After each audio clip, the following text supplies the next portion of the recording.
नमस्कार, आप देख रहे हैं इंडिया 360। आपके साथ मैं हूं अंजना ओम कश्यप। बीती रात के नाटकीय घटनाक्रम के बाद आखिरकार मुलायम सिंह के वीटो से समाजवादी पार्टी का झगड़ा सुलझ गया है। यूं तो औपचारिक ऐलान कल सुबह 10 बजे की बैठक के बाद होगा, लेकिन मुलायम ने सुलह का जो फॉर्मूला तय किया है उसके मुताबिक अखिलेश के कई फैसले पलटे जाएंगे।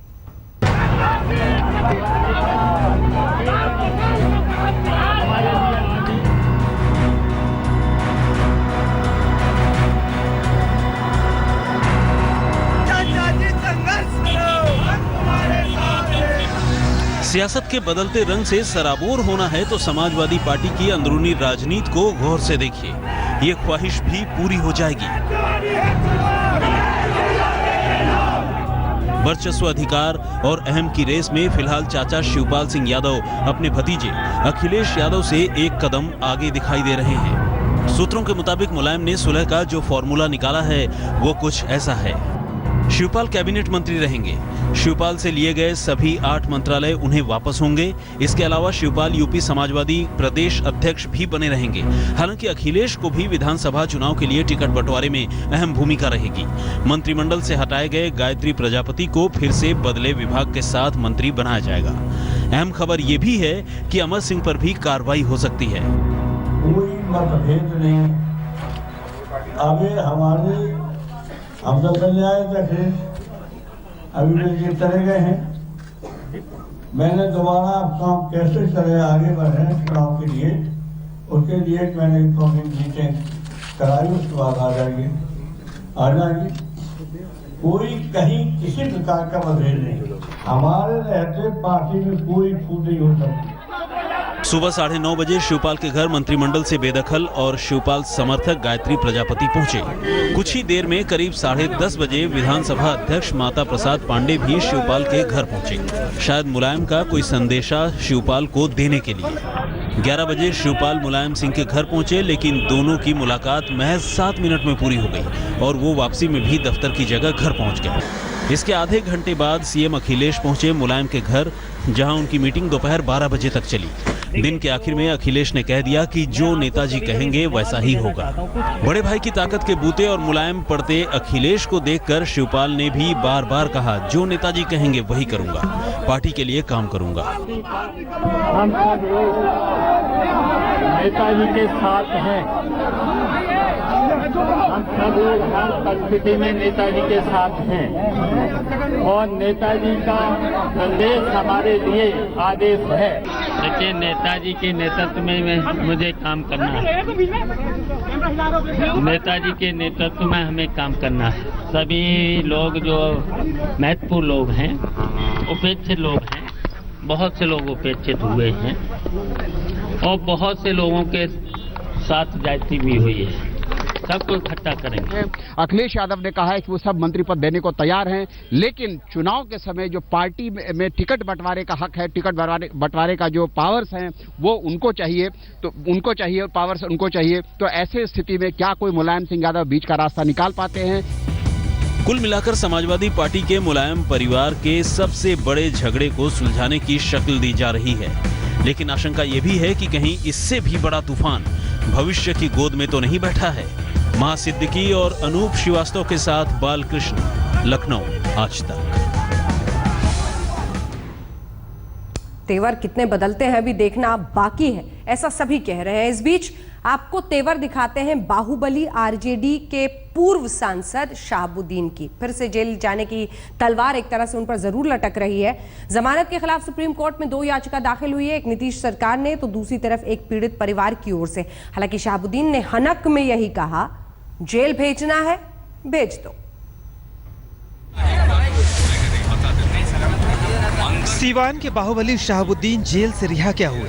नीतीश सरकार अजीब पसुपेश में पड़ गई। दबाव ऐसा बना कि बिहार सरकार को आखिरकार जमानत के खिलाफ सुप्रीम कोर्ट में अपील करनी ही पड़ी। नीतीश सरकार की नई पहल की खबर शहाबुद्दीन के कानों तक भी पहुंची। आज तक से कहा, जेल में डालना है तो डाल दो। सुप्रीम कोर्ट अगर आपके खिलाफ ऐसा होता है तो फिर आप जेल जाने के लिए भी तैयार हैं? क्यों नहीं जाएंगे? इस देश के कानून को मैं नहीं मानता क्या? मैं मानता हूँ कोर्ट का आदेश होगा, कोर्ट के आदेश से निकले हैं, कोर्ट के आदेश, अगर कोर्ट का आदेश होगा तो जल्दी जाएंगे, कोई भी जाएगा। इससे पहले 2004 में मारे गए 3 लड़कों के पिता चंद्रकेश्वर ने भी सुप्रीम कोर्ट में रिहाई के खिलाफ अपील कर दी है। सुप्रीम कोर्ट ने भी तत्काल कहा कि मामले पर सुनवाई 19 सितंबर को शुरू हो जाएगी। लेकिन एक बात साफ है कि अगर शहाबुद्दीन की दोबारा जेल वापसी होती है तो आने वाले दिनों में नीतीश और लालू के रिश्ते और बिगड़ सकते हैं। शहाबुद्दीन की जमानत पर डबल खतरा मंडरा रहा है। मामला चूंकि कोर्ट में है, लिहाजा शहाबुद्दीन के सियासी गुरु लालू प्रसाद यादव भी असहाय से हो चुके हैं, लेकिन शहाबुद्दीन की लालू आस्था बरकरार है। नहीं, अपना देखेगा सरकार क्या कर रहा है, सो ये नहीं ले लिया तो कुछ क्या करें, हम इस पर क्या बोलें। लालू जी नेता हैं, उसमें कहीं शक की गुंजाइश है। हम आरजेडी से बिलोंग करते हैं, आरजेडी के वो चीफ हैं, हम न कोई एमपी हैं न एमएलए हैं, तो हम दूसरे की बात थोड़ी करेंगे। शहाबुद्दीन की रिहाई के बाद बिहार में कई जगहों पर विरोध और खुद बाहुबली के विवादित बयानों से नीतीश सरकार दबाव में है। फिलहाल नजरें सोमवार पर टिकी हैं। सीवान से रोहित कुमार सिंह के साथ आज तक ब्यूरो। अब अगली खबर, राहुल गांधी देवरिया से दिल्ली की किसान यात्रा पर हैं, लेकिन साथ ही साथ उत्तर प्रदेश में वो तीर्थ यात्रा भी करते जा रहे हैं। अयोध्या, विंध्याचल के बाद आज चित्रकूट में राहुल ने कामतानाथ मंदिर में दर्शन और परिक्रमा की। आज राहुल गोस्वामी तुलसीदास के गांव राजपुर में उनकी मूर्ति पर माल्यार्पण कर चुके हैं और फिर कामतानाथ मंदिर वो पहुंचे। करीब आधे घंटे तक मंदिर में पूजा अर्चना की। ऐसी मान्यता है कि भगवान राम ने अपने 14 साल के वनवास में करीब 11.5 साल यहीं पर काटे थे। माथे पर चंदन लगाए राहुल ने कामतानाथ मंदिर की परिक्रमा की। ये मंदिर इसलिए भी खास है कि यहीं पूजा करने के बाद भगवान राम का वनवास खत्म हुआ। तो क्या राहुल की पूजा उत्तर प्रदेश की सत्ता में कांग्रेस का वनवास खत्म करवा पाएगी? देवरिया से दिल्ली की अपनी यात्रा में राहुल गांधी चित्रकूट पहुंचे हैं और चित्रकूट के कामतानाथ मंदिर में राहुल गांधी इस वक्त दर्शन कर रहे हैं। तमाम उनके जो सुरक्षा गार्ड हैं, जो एसपीजी के लोग हैं, वो इस वक्त तैनात हैं और तकरीबन 20 से 25 मिनट से राहुल गांधी इस मंदिर में पूजा अर्चना कर रहे हैं। इसका महत्व बता दूं, ये कामतानाथ मंदिर चित्रकूट यूं तो मध्य प्रदेश में पड़ता है, मध्य प्रदेश और उत्तर प्रदेश की सीमा है और यहीं पर भगवान राम ने तकरीबन 11.5 वर्ष अपने जो वनवास के थे वो बिताए थे। और आप देख सकते हैं किस तरीके से राहुल गांधी इस वक्त निकल रहे हैं। उनके ललाट पर चंदन है और वो दर्शन करके इस वक्त निकल रहे हैं। पहले उन्होंने भगवान तुलसीदास की जो जन्मस्थली है वहां उन्होंने माला चढ़ाई और उसके बाद दर्शन किया। सर, भगवान के दर पर कैसा लगा? दर्शन किया सर? एक मिनट सर, नमस्कार। राहुल गांधी ने सिर्फ दर्शन किए और सिर्फ हाथ जोड़कर निकल गए, लेकिन इसका महात्म बहुत है। 11.5 वर्ष भगवान राम ने यहाँ गुजारे और साथ साथ ये तुलसीदास की जन्मभूमि है। और आप देख सकते हैं राहुल गांधी इस वक्त दर्शन करके अपने आगे की यात्रा पर निकल रहे हैं। कैमरामैन हरीश कांडपाल के साथ कुमार अभिषेक, चित्रकूट, आज तक। अगली खबर दिल्ली से। गैंगरेप की 2 वारदात ने दिल्ली को हिलाकर रख दिया है। रिहायशी इलाके में बने एक पार्क में 2 लड़कियों के साथ सरेआम गैंगरेप हुआ। आखिर दिल्ली बार बार क्यों शर्मसार हो रही है? दिल्ली में एक साथ 2 लड़कियों से गैंगरेप। रिहायशी इलाके में सरेशाम हुई वारदात। दोस्तों के साथ पार्क में घूमने गई थी लड़कियां। 5 लड़कों ने अंजाम दी शर्मनाक वारदात। बाहरी दिल्ली का अमन विहार इलाका और अमन विहार के इसी रिहायशी इलाके के बीच पड़ी ये खाली जमीन। आसपास के लोग इसी जमीन को पार्क के नाम से जानते हैं, लेकिन इसी पार्क में बुधवार की शाम एक ऐसी वारदात हुई कि जिसने भी सुना चौंक गया। जी हां, रिहायशी इलाके यानी भरी आबादी के बीच सरेशाम इस पार्क में एक नहीं 2 लड़कियों के साथ गैंगरेप हुआ। दरअसल बुधवार शाम को 2 लड़कियां अपने दोस्तों के साथ इस पार्क में घूमने के लिए आई थी, लेकिन वहीं 5 लड़कों ने उन्हें घेर लिया और उनके साथ छेड़छाड़ शुरू कर दी। इस पर लड़कियों के दोस्तों ने उनका विरोध किया तो हमलावर लड़कों ने पहले तो उनके साथ मारपीट की और फिर उन्हें भगाने के बाद दोनों लड़कियों को काबू में कर उनके साथ ज्यादती की। बाद में पीड़ित लड़कियां किसी तरह पुलिस के पास पहुंची और उन्होंने अमन विहार थाने में अपने साथ हुई गैंगरेप की वारदात के सिलसिले में रिपोर्ट लिखवाई।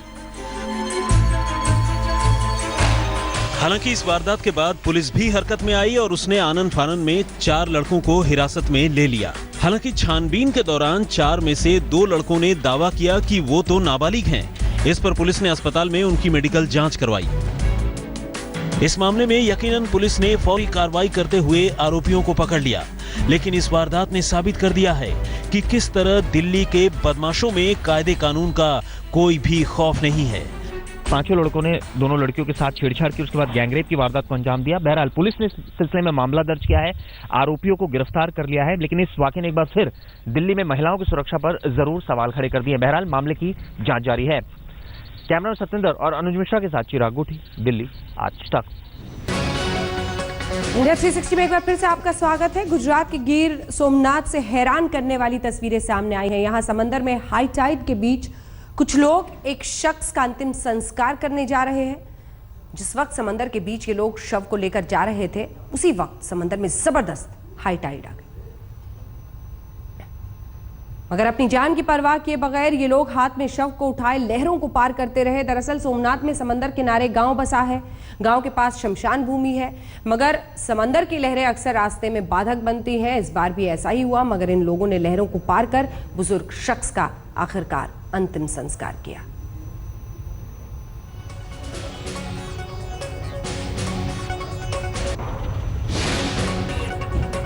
और अब बात युवाओं के नए आसमान की। युवाओं के सबसे बड़े मंच, सबसे बड़े पर्व इंडिया टुडे माइंड रॉक्स का आयोजन कल दिल्ली के जवाहरलाल नेहरू स्टेडियम में किया जाएगा। इस बार इसमें बॉलीवुड के मिलेनियम स्टार अमिताभ बच्चन से लेकर वरुण धवन, ओलंपियन साक्षी मलिक और मोदी सरकार के युवा मंत्री शामिल हो रहे हैं।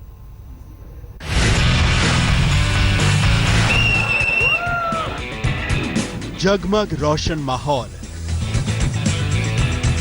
बैंड पर गूंजता शानदार संगीत और इन सब के बीच यंगिस्तान के एक से बढ़कर एक आइकन। जी हां, फिर आ रहा है इंडिया टुडे माइंड रॉक्स, जिसमें शामिल होंगे देश भर के आए युवा। इन युवाओं के सामने होंगे इनके वो आइकन्स जिनके जैसा बनने के लिए वो ख्वाब देखते हैं। India today mind rocks summit के आयोजन की शुरुआत हुई थी 2010 में। You fall more number of times, but it's important how you get up.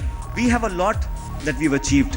We must not be complacent. My acceptance came from the industry after the public had accepted me with their support of my films. Mind rocks ने देश के युवाओं को वो मंच दिया जिसमें वो अपने आदर्शों को देख सकते हैं, सुन सकते हैं। इंडिया टुडे कई बरस से माइंड रॉक्स समिट का आयोजन करता आ रहा है। India today mind rocks summit का ये विश्वास रहा है कि विचारों, संगीत और कला के जरिए यूथ आइकन्स की उपलब्धियों का जश्न मनाया जाए, ताकि नई पीढ़ी उन्हें देखकर, उन्हें सुनकर उनसे प्रेरणा ले सके। इंडिया टुडे माइंड रॉक्स एक कॉन्फ्रेंस है जो स्पेशली यंग लोगों के लिए बनाया गया है। अगर आप यंग लोगों को ज़्यादा लेक्चर करें ना, तो उनका दिमाग बिल्कुल शट डाउन हो जाता है। इसलिए हमने ये एक कॉन्फ्रेंस बनाया है जो उनके लाइक्स के तरीके से डिज़ाइन किया गया है। इसमें बहुत सारा music, dance, energy, idea, social media, हमने सब मिक्स करके एक यूनिक प्रोडक्ट बनाया है। तो अगर आप आ सकते हैं तो इस कॉन्फ्रेंस को बिल्कुल भी ना मिस करें। इस साल India today mind rocks summit 17 सितंबर को, और इस बार इसमें कौन कौन से यूथ आइकन्स आ रहे हैं, जरा ये भी जान लीजिए। इस माइंड रॉक्स एडिशन में हम आपके लिए लाए हैं बॉलीवुड की सबसे बड़ी हस्ती अमिताभ बच्चन, उसके साथ वरुण धवन, कंगना रनौत, सुशांत सिंह राजपूत, स्पोर्ट्स के फील्ड से साक्षी मलिक और पॉलिटिक्स के फील्ड में से कांग्रेस, बीजेपी, आप और स्टूडेंट लीडर कन्हैया कुमार। अब सारी चीज़ें तो हम आपको आज तक पे नहीं बता देंगे, आपको आकर माइंड रॉक्स में हिस्सा लेना पड़ेगा। तो आप आइए, माइंड रॉक्स का हिस्सा बनिए, एक दिन निकालिए, जुड़िए देश के सबसे बड़े युवा मंच के साथ। इसी के साथ इंडिया 360 में इतना ही। आगे देखिए खेल की खबरें, देखते रहिए आज तक।